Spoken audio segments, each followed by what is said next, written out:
అందరికీ నమస్కారం. నేను మీ రాజా. ఈ రోజు మా రెసిపీ వచ్చేసి ఒక మంచి బ్రేక్ఫాస్ట్ రెసిపీ చూపిస్తున్నానండి. ఇది మార్నింగ్ బ్రేక్ఫాస్ట్ కైనా చేసుకోవచ్చు, ఈవినింగ్ స్నాక్స్ కూడా చేసుకోవచ్చు. ఒక కప్పు గోధుమ పిండితో 10 నిమిషాలు ఈజీగా చేసుకోవచ్చు అండి. చాలా అంటే చాలా త్వరగా చేసుకోవచ్చు. చాలా కొత్తగా ఉంటుందండి ఈ రెసిపీ. చూసిన వెంటనే చేసేస్తారు. ఈ టిఫిన్ రెసిపీ ఎలా చేయాలో పూర్తి వీడియో చూడండి. రండి వీడియోలోకి వెళ్దాం. ముందుగా ఒక మిక్సింగ్ బౌల్ తీసుకొని అందులోకి 1 కప్పు దాకా గోధుమ పిండి తీసుకోండి. మీరు ఇంట్లో ఆడిచ్చిన పిండి అయినా వేసుకోవచ్చు, లేదంటే అంగట్లో కొనుక్కున్న పిండి అయినా వేసుకోవచ్చు. అలాగే ఇందులోకి 1 అరకప్పు దాకా సూజీ రవ్వ తీసుకోండి. ఇందులోకి కొంచెంగా నీళ్ళు పోసుకుంటూ దోశ బ్యాటరీకి ఎలా కలుపుకుంటామో రెగ్యులర్గా అదే విధంగా కలుపుకోవాలండి. మొత్తం ఒకేసారి పోయకుండా కొంచెంగా పోసుకున్నట్లయితే పిండి అనేది ఉంటలు కట్టకుండా లంప్స్ లేకుండా ఈజీగా మనకి దోశ బ్యాటరీ లాగా వస్తుంది. ఇందులోకి ఇనోవా కానీ వంట సోడా కానీ అలాగే పెరుగు కానీ వేయకుండా చేసుకుంటున్నామండి. చాలా బాగుంటుంది, చాలా డిఫరెంట్గా ఉంటుంది, కొత్తగా ఉంటుంది. మీరు ఒకసారి చేసి చూడండి, మీకే తెలుస్తుంది ఎలా ఉందనేది దీని టేస్ట్. ఈ లోపల మీకు ఒక చిన్న రిక్వెస్ట్ అండి. ఎవరైతే నా ఛానల్ కొత్తగా చూస్తుంటున్నారో సబ్స్క్రైబ్ చేసుకొని చూడండి. అలాగే బెల్ ఐకాన్ ఆన్ చేసి పెట్టుకోండి. నేను పెట్టే ప్రతి వీడియో మీకు నోటిఫికేషన్ ద్వారా వస్తుంది. చాలా ఈజీగా చేసుకొని తినొచ్చు. ఇంకా మన ఛానల్లో చాలా మంచి బ్రేక్ఫాస్ట్ రెసిపీలు, స్నాక్స్ రెసిపీలు ఉన్నాయండి. అవి కూడా చూసి చేసుకొని తినండి. చాలా ఈజీగా చూపిస్తున్నాను. తప్పకుండా ట్రై చేసి ఫీడ్బ్యాక్ నాకు చెప్పండి. చూడండి, పిండి కన్సిస్టెన్సీ వచ్చేసి ఈ విధంగా ఉండాలండి. ఇలా థిక్గా ఉంటేనే మనకి పర్ఫెక్ట్గా వస్తాయి. ఇప్పుడు మూత పెట్టుకొని ఒక 5 నిమిషాల పాటు నానబెట్టుకోవాలి. ఈ బ్రేక్ఫాస్ట్ రెసిపీకి ఒక చిన్న తాలింపు అనేది వేసుకుందామండి, స్టఫింగ్ లాగా. దానికోసం స్టవ్ మీద ఒక ప్యాన్ పెట్టుకొని 1 టీ స్పూన్ దాకా ఆయిల్ వేసుకొని, ఆయిల్ వేడయ్యాక కొంచెం జీలకర్ర వేసుకోండి, ఒక 1/4 టీ స్పూన్ దాకా. అలాగే సన్నగా తరిగిన ఉల్లిపాయ కూడా వేసుకోండి. అలాగే ఇందులోకి ఒక పచ్చిమిరపకాయని సన్నగా తరిగి వేసుకోండి. మీరు పిల్లలకి పెట్టేటట్టుకుంటే పచ్చిమిరపకాయలు స్కిప్ చేసేసి చిల్లీ ఫ్లేక్స్ ఒక 1/2 టీ స్పూన్ దాకా వేసుకొని చేసుకోవచ్చు.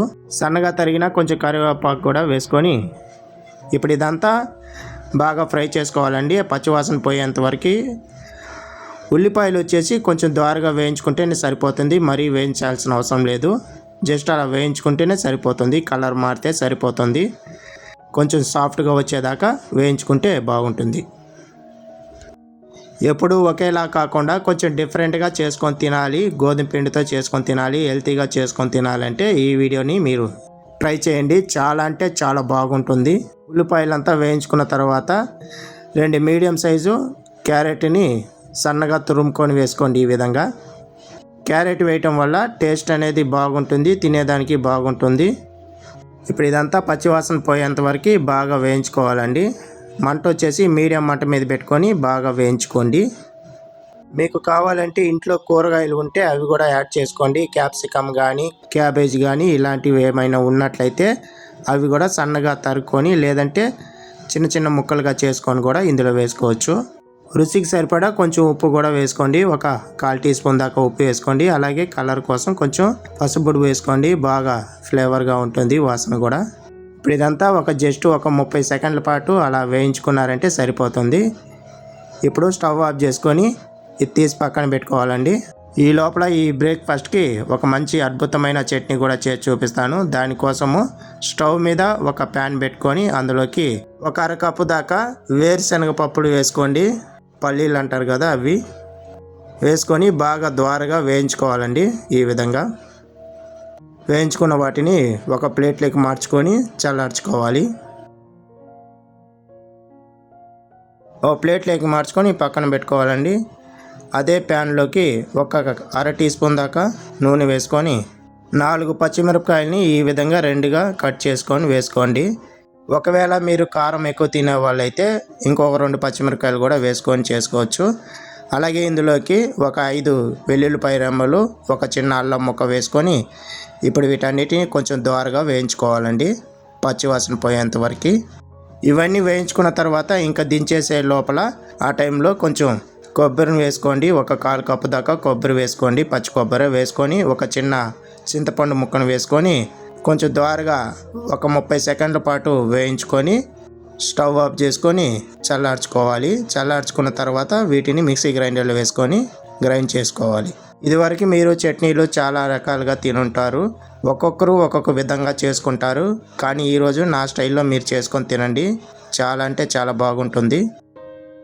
ఒక 5 నిమిషాల తర్వాత చూడండి పిండి అంతా చక్కగా నానిపోయిందండి. రవ్వ పిండి అంతా బాగా నానిపోయి మంచి గట్టి పదంగా వచ్చేసింది. ఈ విధంగా వచ్చిన తర్వాత మనం ముందుగా ఫ్రై చేసి పెట్టుకున్నట్టు స్టఫింగ్ మొత్తము ఇందులో వేసుకోవాలండి.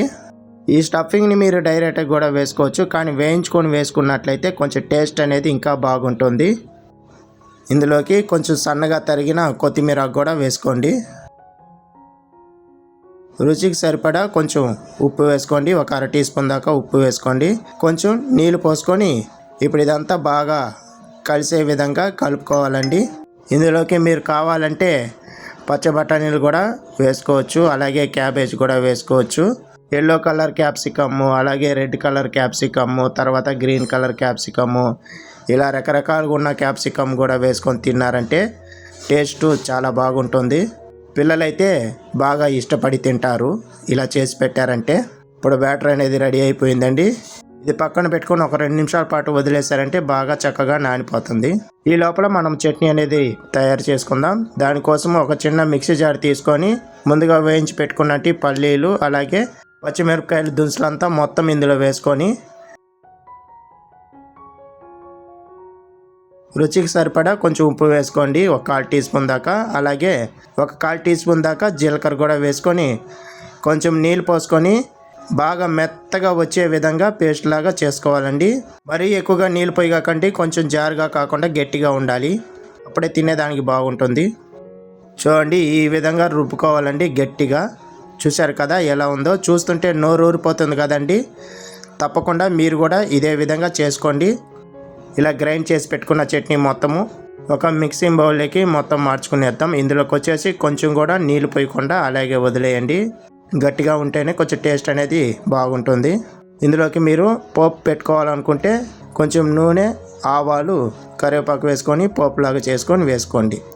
నేను ఇక్కడ పోపు అంతా పెట్టడం లేదండి, అలాగే వేయించుకున్నాం కాబట్టి అదే సరిపోతుంది. ఇలా తింటేనే బాగుంటుంది. స్టవ్ మీద ఒక ప్యాన్ పెట్టుకొని పిండి అంతా ఒకసారి అంతా బాగా కలుపుకోండి. ఈ విధంగా కలుపుకున్న తర్వాత ఒక గెరెట్ నిండా పిండి మొత్తం వేసుకోండి. ఈ విధంగా వేసుకొని స్ప్రెడ్ చేసుకోండి. నేను చిన్న గెరెట్తో 2 సార్లు వేసుకుంటున్నాను అండి. మీరు పెద్ద గెరెట్ అయితే ఒకే గెరెట్ వేసుకొని ఈ విధంగా స్ప్రెడ్ చేసుకోండి. మూత పెట్టుకొని ఒక 2 నిమిషాల పాటు సన్న మంట మీద కుక్ చేసుకోవాలండి.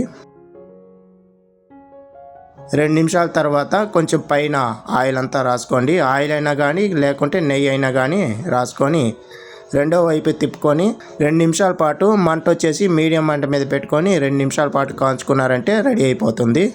చాలా అంటే చాలా బాగుంటుందండి ఈ బ్రేక్ఫాస్ట్ దోశలు. ఒక్కసారి చేసి పెట్టారంటే మళ్ళీ మళ్ళీ చేయించుకొని తింటారు. వారానికి 3-4 సార్లు ఇదే చేయమంటారు. అంత రుచికరంగా ఉంటుంది. 1కి 4 తింటారు, అంత బాగుంటుందండి. తప్పకుండా మీరు కూడా ట్రై చేయండి. మీకు ఎలా వచ్చిందో ఫీడ్బ్యాక్ నాకు చెప్పండి. ఇందులోకి మనం ముందుగా రెడీ చేసి పెట్టుకున్న చట్నీ పెట్టుకొని తింటుంటే అబ్బా అదిరిపోతుంది. గట్టి చట్నీ అంటేనే చాలామందికి ఫేవరెట్ అనమాట. నాకు కూడా గట్టి చట్నీ అంటేనే చాలా బాగుంటుంది, చాలా ఇష్టపడి తింటాను. సో మీరు కూడా ట్రై చేయండి. ఈ వీడియో మీకు నచ్చినట్లయితే లైక్ చేయండి, షేర్ చేయండి, కామెంట్ చేయండి.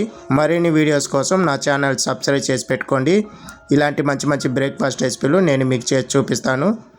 ఈ వీడియో పైన మీ అభిప్రాయం చెప్పండి. మీకు ఏమైనా డౌట్ ఉన్నట్లయితే నన్ను అడగండి, తప్పకుండా రిప్లై ఇస్తాను. మళ్ళీ వీడియోలో కలుద్దాం. ధన్యవాదాలు.